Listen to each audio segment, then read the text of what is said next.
Salut les filmmakers, j'espère que vous allez bien. Nouvelle vidéo aujourd'hui, ça faisait un petit moment qu'on n'en avait pas fait, qu'on n'avait pas parlé ensemble face caméra. Aujourd'hui, vous le voyez, on est dans un décor plutôt cool. Alors, contrairement à la dernière fois sur la vidéo où je deviens télépilote de drone, d'ailleurs merci pour tous vos retours. La vidéo a dépassé 1000 vues, donc franchement, je vous remercie. Le décor a un petit peu changé puisque l'automne commence petit à petit à pointer le bout de son nez.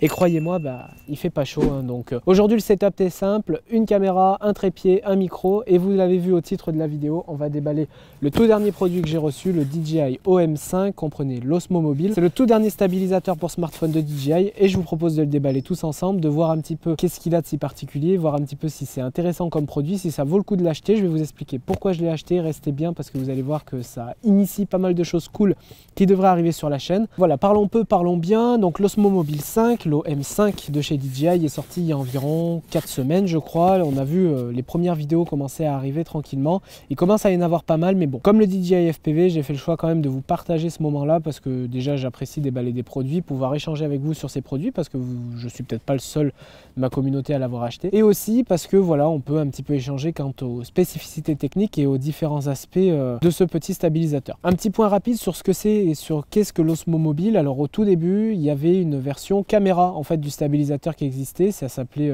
l'Osmo Mobile, je crois déjà. C'était en fait un mini stabilisateur avec une caméra boule qui était intégrée. Je crois que cette version-là n'est plus produite au profit maintenant d'un stabilisateur uniquement pour smartphone. Donc on a eu l'Osmo Mobile 3, 4 et maintenant le 5. Vous allez voir, donc il coûte 159 €. C'est un prix qui est plutôt abordable pour un stabilisateur, d'autant plus qu'on connaît quand même tous la qualité DJI, notamment avec les Ronin RSC2, RS2.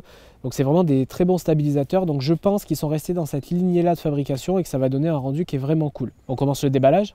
Bon, donc moi je l'ai commandé sur Amazon parce que la dispo sur le site de DJI c'était un petit peu trop long pour moi puisque j'ai un projet en fait en tête autour de ce stabilisateur. En attendant, je vous invite à vous abonner. J'ai un truc qui s'est posé sur moi, non ? En attendant, je vous invite à vous abonner, à aller faire un petit tour sur mon compte Instagram parce que je poste pas mal de photos de choses que je fais. Là, j'essaie un petit peu de me remettre aux réseaux sociaux parce que c'est vrai qu'avec les vacances et que depuis septembre, j'ai pas mal de projets qui sont arrivés.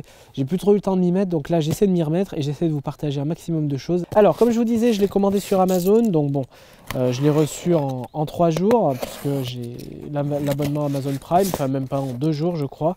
C'est l'avantage. Alors, l'avantage que vous avez à le commander sur le site DJI, bon là ça représente des sommes qui ne sont pas énormes, mais en général vous avez à peu près 10% du montant de votre commande qui est cumulé en crédit DJI. Ça vous permet en fait d'avoir un petit cashback en gros des produits. Alors un packaging, tout ce qu'il y a de plus simple. Alors on va essayer de pas en foutre partout parce qu'on est dans la nature quand même. Si vous voyez que je rate souvent ici, c'est que je me suis fait un petit retour parce que j'ai même pas installé d'écran sur l'appareil photo et qu'en fait je surveille un peu les changements d'exposition. La boîte, écoutez, elle est toute simple, hein, voilà, c'est la boîte un peu à la Apple. On a le blister, donc on va l'enlever. Alors j'avoue que c'est pas aussi satisfaisant que de déballer un produit Apple, mais bon. Il y a déjà de l'effort de ce côté-là chez DJI, c'est cool. Au niveau des fonctionnalités qu'il va y avoir en plus sur cette Osmo Mobile 5, ça va être la perche, la fameuse perche un petit peu à selfie finalement qu'on peut déployer jusqu'à 21,5 cm je crois. Le poids qui peut embarquer environ jusqu'à 290 grammes je crois. Et aussi vous avez de nouveaux modes de prise de vue avec l'application DJI Mimo, je crois que ça s'appelle. Donc voilà, en gros vous avez l'Active Track 4.0, donc ça permet de faire un suivi de sujet qui est apparemment plus précis que la version 3.0. Vous avez une stabilisation qui est meilleure. Vous gagnez en poids puisqu'il est 25% plus léger je crois et il est aussi 30% plus petit que sa version précédente. Vous allez voir qu'il a aussi, de ce que j'ai vu, un design un petit peu différent et qu'il est un petit peu plus facile à prendre en main. C'est une ouverture, tout ce qu'il y a de plus simple. J'ai l'impression que ça s'ouvre sur le côté. Voilà. Alors vraiment, hein, je ne sais pas s'ils se sont inspirés d'Apple ou pas, mais on retrouve le petit livret qui est fait exactement de la même manière. C'est assez drôle, hein. C'est écrit Master Every Shot. Donc une petite mousse derrière de protection pour pas que ça frotte je pense. À l'intérieur, si on a un autocollant, franchement ils ont copié. Hein. Je m'étonnerais qu'on en ait un. Voilà, on a la dock, on a le Quick Start Guide. On va pas regarder ça tout de suite, on va déjà déballer le produit. En sachant qu'à l'intérieur de la boîte, vous avez aussi quelques indications. Vous avez le QR code pour flasher l'application, donc elle est disponible sur Android et sur iOS. Bon, DJI a un attachement particulier pour les produits Apple, donc je pense que ça va être un petit peu plus optimisé sur Apple, enfin sur iOS du coup.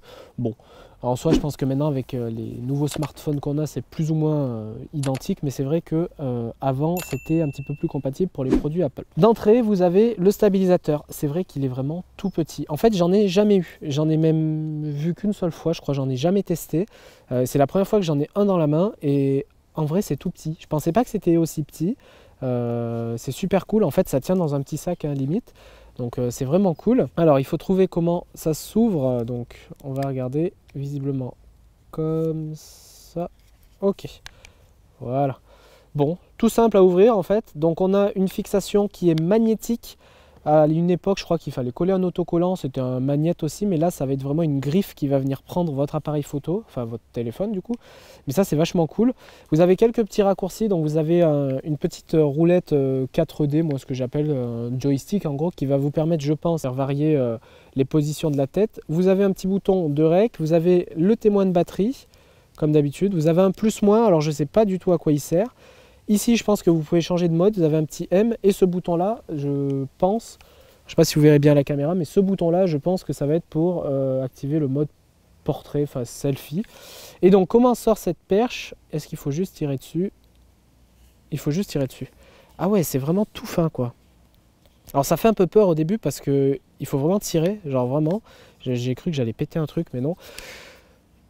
Alors je suis pas très fan de ces trucs là parce que vous savez ça fait toujours un peu les touristes chinois qui sont à la tour Eiffel, mais en vrai je pense que c'est pratique parce que si vous voulez apporter un petit peu plus de champ à votre vidéo, ça peut être quand même vachement sympa je pense, notamment quand vous filmez en portrait, enfin que vous filmez avec la caméra avant. Ça a l'air hyper robuste, hein. Il faut quand même vachement forcer pour ouvrir. Ensuite, à l'intérieur de la boîte, vous avez un petit trépied comme vous retrouvez sur les Ronin S, SC, enfin comme sur les stabilisateurs caméra. Ça vous permet de venir positionner votre gimbal. Et vous avez donc la fixation magnétique ici, on va regarder ça juste après. Vous avez, alors qu'est-ce que c'est? Si je comprends bien, c'est si vous avez un téléphone plus petit, c'est un espèce de petit coussin antidérapant. Si vous avez un téléphone un poil plus petit, on va attendre que le camion passe. Bon, visiblement, ils vont venir passer la tondeuse ici, donc il va peut-être falloir changer d'endroit. On va attendre parce qu'il y a énormément de monde là. Je sais pas pourquoi, mais il y a plein de monde qui passe. Alors, reprenons. Donc, comme je vous disais, ensuite, à l'intérieur, on va avoir un deuxième étage avec un câble USB vers USB-C, ça va être pour le faire charger. Alors ils annoncent à peu près 6h40 je crois d'autonomie, ce qui je pense est largement suffisant même pour faire une journée de shoot complet. On a ensuite une petite dragonne pour venir fixer le stabilisateur. Et ensuite donc on a le système de fixation avec à l'intérieur une petite pochette de rangement et puis donc le système de fixation pour le téléphone qui vient donc s'aimanter sur cette partie là. Ah, c'est hyper costaud. Je lisais que c'était à peu près l'équivalent de quelque chose comme 3 ou 4 kilos en termes de puissance d'aimant. Et voilà, donc pour le contenu de la boîte, je vous propose de se retrouver dans un instant. Je vais monter tout ça sur le téléphone et je vous propose de se retrouver dans un instant. Les amis, ça y est, on est sur l'Osmo Mobile 5. Alors, il y a des petites choses à régler, notamment le son, parce que vous le voyez là, je suis directement avec le micro interne de l'iPhone, donc le son est forcément un peu moins bon, en plus il y a du vent. L'Active Track est activé, c'est-à-dire qu'en fait il va suivre vraiment mon visage, donc si je tourne, vous voyez, il va tourner véritablement avec moi, ça marche plutôt bien. Alors il y a certains paramètres, je crois qu'il faut encore un petit peu que j'étudie parce que là c'est vraiment d'usine, hein. C'est-à-dire que je l'ai branché, j'ai allumé, j'ai vu qu'il y avait de la batterie, j'ai mis mon téléphone, j'ai fait la première config vite fait et je veux voir ce que ça donne. En vérité c'est pas si mal que ça, franchement je pensais qu'il y avait un peu plus de fonctionnalité parce que je suis quand même allé voir un petit peu dans les menus. Je pensais qu'il y avait un peu plus de fonctionnalité dans le verrouillage des axes. En fait on peut verrouiller qu'un seul axe, l'axe d'inclinaison de ce que j'ai compris. Après je n'ai pas plus farfouillé que ça, donc si jamais je trouve des infos, j'hésiterai pas à vous les mettre soit dans la description, soit en titre de la vidéo. Et donc voilà, alors il vient de me faire un petit tremblement un peu chelou. Ça marche plutôt bien, en vrai, je vais faire quelques plans un peu sympas. Alors j'ai plus beaucoup de batterie sur le téléphone, donc il va falloir que je fasse vite. Alors c'est là quand même qu'on se rend compte, alors moi je suis à l'iPhone XR, c'est là qu'on se rend compte que on filme quand même avec un téléphone, on sent que la dynamique est un peu moins bonne, on sent que voilà, c'est un petit peu différent, mais bon, je pense qu'en vrai pour du vlog simple, vous voyez, des choses où on n'a pas trop envie de s'embêter, en vrai ça fait le taf, franchement c'est vraiment pas mal. Je pars en week-end ce week-end, du coup je vais pouvoir un petit peu l'essayer, je vais pouvoir essayer de vous faire un petit peu quelques photos, quelques vidéos avec. Franchement, je vais un petit peu m'entraîner parce que ça a l'air quand même d'être un super bon produit.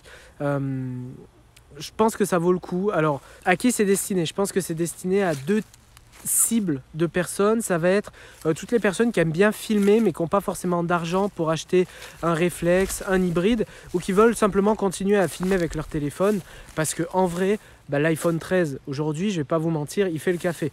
Je ne l'ai pas encore acheté, je ne sais pas si je vais l'acheter, j'ai bien envie franchement. Mais bon, ça coûte un peu d'argent, donc voilà, je suis un petit peu dans l'attente, je suis encore un petit peu en réflexion de tout ça. Je vais voir un peu ce que ça donne tout simplement. Et la deuxième cible, ça va être peut-être les gens qui sont des pros, entre guillemets, des gens qui sont à leur compte et qui veulent, parce qu'ils ont un bon téléphone, parfois venir agrémenter leur prod de plan téléphone. Il y a des gens, vous savez, qui filment complètement, qui font des tournages pro qu'avec des téléphones, qui sortent des super vidéos. Et quand vous voyez le rendu, alors avec de la post-prod, avec effectivement certaines limites qu'il faut prendre en compte, franchement c'est super sympa. Donc je pense aussi que ça peut être destiné aux pros qui justement veulent un petit peu varier les plans. Il y a aussi une troisième utilisation auquel je viens de penser, ça va être toute la partie vlog, et en fait c'est ce pourquoi je vais m'en servir, parce que dites-moi dans les commentaires si c'est quelque chose qui peut potentiellement vous intéresser.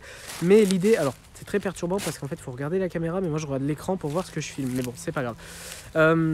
L'idée en fait ça va être de faire des vidéos pas quotidiennes, mais ça va être d'en faire 2 par semaine j'espère, où en fait vous venez avec moi sur des tournages, vous venez avec moi dans ma journée en fait de vidéaste, parce que j'ai de plus en plus de gens qui me posent des questions, qui me disent « Ah Léo, comment on devient à son compte? Comment ci, comment ça? Est-ce qu'il vaut mieux se mettre en auto-entreprise? Est-ce qu'il vaut mieux faire comme ça ou comme ça ?» Et voilà, je me dis qu'autant faire profiter un petit peu tout le monde. Ça vous permettra aussi de venir un petit peu dans les coulisses de ce que je fais, parce que voilà, vous pouvez aussi un peu découvrir ma façon de travailler, puisqu'on a tous plus ou moins une façon de travailler. On essaie un petit peu de s'adapter, hein, voilà, et de trouver des choses sympas. Mais dites-moi en tout cas si c'est un concept qui peut potentiellement vous plaire. Moi je pense qu'il peut y avoir un intérêt. C'est pour ça qu'en fait j'ai acheté ce DJI Home 5. Déjà parce que j'avais envie d'essayer, parce que comme je vous l'ai dit sur la partie déballage, je n'ai jamais testé de produit comme ça. C'est vraiment la première fois que j'en teste un. Après voilà, je pense que c'est un kit de vlog qui est quand même très très cool, franchement qui fait le taf. Je pense qu'en plus l'intelligence artificielle qu'ils ont mis dans le logiciel fonctionne plutôt bien. Il faut un peu que je le pousse dans ses retranchements, il faut un petit peu que j'essaye de voir un peu ce qu'on peut faire, de voir au niveau du tracking, voilà, comment ça peut marcher. En vrai, vous voyez là, alors vous voyez pas mon écran, mais il me perd absolument pas de vue. Pourtant, je vais vraiment bord cadre et ça marche plutôt bien. Franchement, je suis agréablement surpris, ça coûte finalement pas très cher, hein, 159 €. D'autant plus que... Alors la perche, là, vous voyez, je l'ai un peu dépliée sur, je sais pas, sur ça à peu près, parce que voilà, ça permet d'avoir un petit peu plus de champ. Mais en vrai, c'est léger, c'est simple. Vous avez votre smartphone, vous pouvez filmer. Ça reste pas un Ronin S, c'est pas tout ça, hein, bien sûr. C'est vraiment fait pour smartphone, mais je trouve que c'est hyper adapté. Et je trouve que c'est un très bon produit. Donc, dites-moi aussi dans les commentaires si vous voulez une petite vidéo de test. Alors vous voyez, c'est une vidéo vraiment sans prise de tête, hein, voilà, je voulais vraiment vous partager mon ressenti à chaud. La seule limite, vous voyez, qu'il y a, c'est que si jamais je veux m'éloigner un peu, je vais avoir tendance à baisser mon bras. Et quoique ça marche encore bien, mais... Et après, on va vite arriver en limite au niveau du tilt. On va vite arriver en limite, du coup, vous voyez, hop, assez vite, ça va partir. Bon, en vrai, et le tracking marche super bien, c'est un truc de ouf. Voilà, écoutez, j'espère que la vidéo vous aura plu. Alors, c'était un format un peu déstructuré, mais voilà, c'était vraiment des réactions à chaud.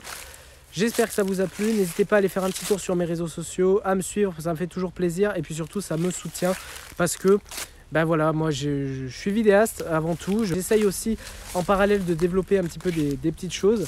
Donc voilà, n'hésitez pas à me dire si ça vous plaît, à mettre un petit commentaire si vous avez des questions, à interagir. Petit truc que j'oublie, j'ai l'impression aussi que l'application lisse un peu la peau. Enfin, c'est une impression parce que j'ai fait un test sans l'appli et avec l'appli et j'ai l'impression que c'est un peu lissé. Donc à étudier, il y a peut-être un réglage que j'ai pas activé ou je sais pas, mais il faut vraiment que j'étudie ça. Je vous souhaite une excellente fin de journée. Normalement cette vidéo devrait sortir jeudi, alors je la tourne jeudi donc elle devrait sortir jeudi, au pire des cas vendredi, mais j'espère qu'elle vous a plu. Prenez soin de vous, je vous dis à très vite. Il y a du DJI FPV qui devrait arriver dans pas longtemps. J'ai fait quelques plans, il faut que je prenne le temps de faire la vidéo. Et il y a notamment ces vlogs aussi, donc franchement je compte sur vous pour me dire ce que vous en pensez de ce concept-là, si ça peut vous plaire. Et puis moi, je vous souhaite une excellente après-midi, une bonne fin de journée, de soirée en fonction de quand vous regardez. Et puis je vous dis à très vite.